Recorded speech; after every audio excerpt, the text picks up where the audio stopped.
Hello mga kabibig! Welcome back sa ating bagong YouTube channel. Ito ang pinakamaingay na YouTuber sa balat ng YouTube.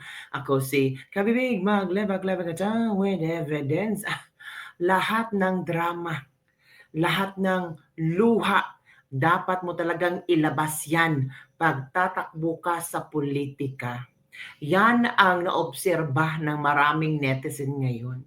May isa na namang tumatakbong senador ang nagpaiyak-iyak. Akala kasi niya yung paiyak-iyak ay effective. Kasalanan ko ba? Eto mga kabibig, naku na-bash tuloy itong politikong ito at mayroon pa siyang ibinulgar laban kay BBM. Naku po, ano ba ito? Laglagan na ba? Dapat talagang you have to save yourself baka para manalo ka? Ano kaya ang binulgar niya laban kay BBM? Noon ba or ngayon? Nako, panoorin natin ang ewan ko kung meron bang naawa. Yung iba pinagtatawanan. Sabi, classic crying politician. Hindi na yan uso. Ang uso ngayon ay maging totoo at ibulgar mo ang karapat-dapat na malaman ng sambayanang Pilipino. Eto na kabibig, ginamit na naman ang kanyang baraha para umiyak. Ay eto kabibig, i-share ko lang sa inyo kabibig kasi nakita ko lang ito. 'Di ba? Kagabi na share natin ang video ni Willie Rebillame kung saan merong isang tawag ito, yung ano ba, yung pulubi na PWD. Hindi pinagbigyan mag-picture-picture. Ngayon naman, eto, talagang babaha ang mga luha ninyo makinig kay ex-Senator Manny Pacquiao. Eto na. Hanapin natin. Ito to. Ito si Manny Pacquiao. Ito. May nakikita akong mahirap. Kaya ganun ako nagpasir na ipaglaban ng mga mahirap. Ako, ipaglaban na naman ang mga mahihirap. Ay, kailan ba ito matatapos na gagamitin ang mga mahihirap sa mga politiko? Ipaglalaban ang mga mahihirap. Kung talagang ipinaglaban mo ang mahihirap, dapat sana marami na mamayaman ngayon. Kailan kayo matatapos na ipaglaban ang mahihirap, Manny Pacquiao? Para yatang ikaw lang ang hindi naghihirap. Yung mga mahihirap ay lalong naghihirap. Kaya nga marami mga tao ngayon na ayaw sa administrasyon ni Bongbong Marcos kasi sobrang mahal ng bilihin ngayon. Tapos paano ipaglalaban to? Naku, Diyos ko, patagal mong senador, wala ka namang nagawa. Galawang trapo. Itong si Manny Pacquiao, ipaglalaban ang mahirap. O gusto niyo bang ipaglaban ko ni Manny Pacquiao? Nako, isang suntok lang. Dito sa mundo, hindi pera. Maiiwanan din natin ang pera. Yung posisyon mo, yung kasikatan mo, wala yan. Pero yung okay, yung posisyon mo, yung kasikatan mo, dapat sana hindi ka na tumakbong senador. Kung gusto mo pala maging peaceful ang buhay mo, huwag ka nang tumakbong senador. Huwag ka nang tumakbo sa politika. Kasi kabibig, gusto nang ipaglaban ni Manny Pacquiao ang mahirap. Matagal na. Noong World War I, noong World War II, nung dumating na si MacArthur, I shall return, marami na nakipaglaban sa Pilipino, sa mga mahihirap. Pero until now, mahihirap pa rin tayo. Kaya Manny Pacquiao, hindi mo kayang ipaglaban na mahihirap. Kasi kung talagang ipinaglaban mo mahihirap, dapat sana may maganda kang legasiya nung ikaw ay umupong senador. Kung tanungin mo ang mga tao, ano bang legasya ni Manny Pacquiao sa pagkasenador? May maisagot ba? O mga kabibig, kayo dyan, anong legasiya ang iniwan ni Manny Pacquiao nung siya'y umupo bilang senador? Huwag yung boxing ha, kasi iba yung boxing at saka politics. Focus muna tayo sa politics kasi politika ito si Manny Pacquiao eh. Di ba? Gusto niya paglaban ang mahihirap. Meron ba siyang programa para sa mahihirap?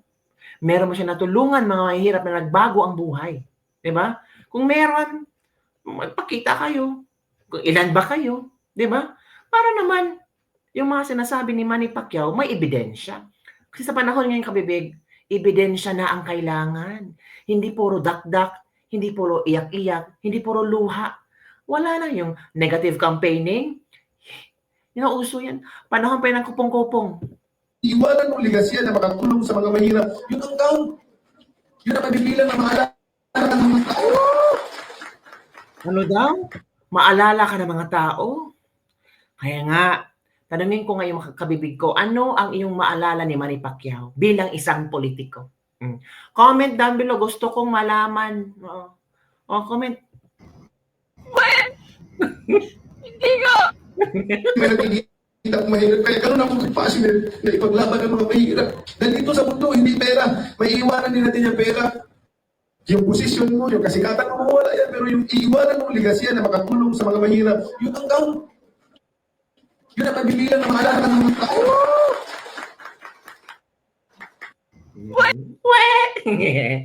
Ito naman ang komento ng ating mga netizen. Best Actor. Ito na. Kiko. Best Supporting Actor. Manny. Maraming iniwan na mabubuti si Pangulong Duterte para sa mahirap. May amnesia ka na, Pacquiao. Hindi mo natatandaan? Ang daming mga nagawang programa ni Pangulong Duterte. Otro puning tambalos-los nga kandidato. As lumpas balimbing, why prinsipyo? Artista ka na pala, bakit di mo ginawa yan? Dati pa ilang taon kang nakaupong senador, wala ka nang ginawa. Bilyonaryo ka naman eh. Bakit tatakbo ka pang pagka-senador? Dapat tumulong ka na lang. Tas dati galit ka kay Marcos. Bakit ngayon parang kinain mo ang mga sinasabi mo? Ay eto mga kabibig ha. Yung paano kinain ni Manny Pacquiao ang mga sinasabi niya laban kay VVM. Meron akong video dyan. Oy, akala mo lang. Wala. Eto na. Ito ang pagkain ni Manny Pacquiao sa mga kinain niya. Ito na. Ang mga Marcos, billion-billion, trillion-trillion ang corruption. Tapos ibubuto natin. Talagang ang talino natin. Di ba? A few moments later. Lagi nating sinisisi ang pamilya Marcos pagdating sa korupsyon. Hindi ba natin nakikita na sa panahon ng Marcos, ang bansa natin number 1 sa ekonomiya? May korupsyon bansa na number 1 sa ekonomiya. Wala. Ano nung sinabi, number 1 daw tayo sa ekonomiya? Naku, ewan ko ba. Ito ba yung sinasabing ipaglaban niya ang mga mahihirap? At ganitong prinsipyo ang meron sa, naku, Diyos mio, may ganyan ka pala Manny Pacquiao. Habang, naku, ewan ko na lang kung sinong boboto kay Manny Pacquiao sabi ni Coco Tan. Si Jinky at anak tatakbo sa posisyon sa gobyerno. So ginawa yun ang negosyo ang gobyerno. Kung gusto nila tumulong, di sila tatakbo sa gobyerno. Yun palang kontribusyon na nila yan sa mga tao. No vote. Straight team vote for Duterte. Naku po, bakit naman ganito yung mga daming drama sa buhay? Manny, may hirap na ang tao. Sobra na ang drama nila sa buhay. Daragdagan mo pa ba ang drama nila? Hindi na yan uso, Manny. I love you, Manny. Bakit ka pa sumama, Manny, sa drama? Ano ka na lang, mag-enroll ka na lang sa ABS-CBN. Best Actor ka na, Manny. Lumang tugtugin na yan. Hindi na uso yan. Yun kasi ang mga reaction ng mga netizen. Natin makakontrol yung mga sinasabi ng ating mga netizen. Ito pang si Manny. Maganda ang kanyang statement kay Pangulong Bongbong Marcos, mga kabibig. Ang programa ng ating Pangulo ay napakaganda. Gaano kaganda, Manny? Can you please elaborate? I-elaborate mo naman. Sabi ni Manny Pacquiao, ang Pilipinas number 1 sa ekonomiya ng bansa, ng buong mundo, Asia ba? Buong mundo? Naguguluhan nga ako sa sinasabi ni Manny Pacquiao. Diba? Sabi ng isa, balimbing Israel. Ang mga Marcos, billion-billion, trillion-trillion ang korupsyon. Pero ngayon, lahat nating sinisisi ang mga Marcos pagdating sa korupsyon. Hindi ba natin nakikita sa panahon ng Marcos ang bansa natin number 1 sa ekonomiya? Saan yon? Yung old Marcos regime or yung bagong Marcos administration ngayon? Pakiklaro nga, Manny Pacquiao. Kasi hindi namin mag-gets yung pinu-point out mo eh.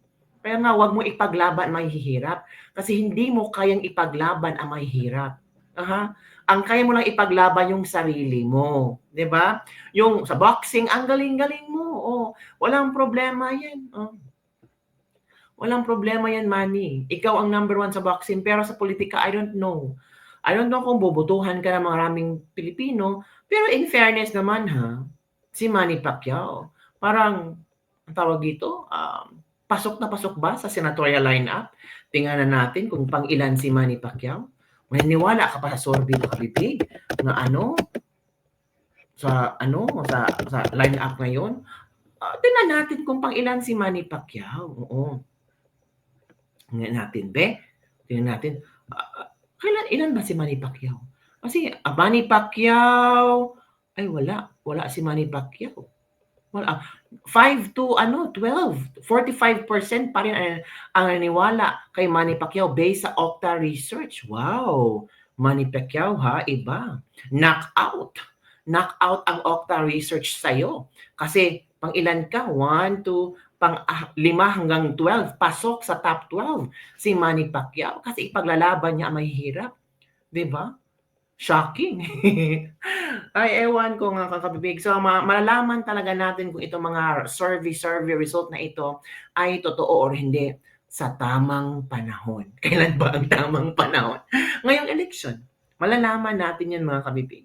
So yun lang po mga kabibig ang ating latest lebag-lebag for the day. Ano ang iyong komento, reaction sa ating tawag dito kay Manny Pacquiao na umiyak. Ramdam ko yung paghati. Ramdam ko yung pain, yung gusto ni Manny Pacquiao na ipaglaban ng sambayang Pilipino. Paano mo ipaglaban? Kapag ipaglaban ba ni Manny Pacquiao ang Pilipinas, ang Pilipino, bababa ang presyo ng bigas? Bababa si BBM? Kung ipaglaban ba ni Manny Pacquiao ang mga Pilipino, gaganda ang ekonomiya? Ano bang programa ni Manny Pacquiao para sabihin niyang ipaglaban niya ang mga Pilipino? Para sa iyo, ang laban na to?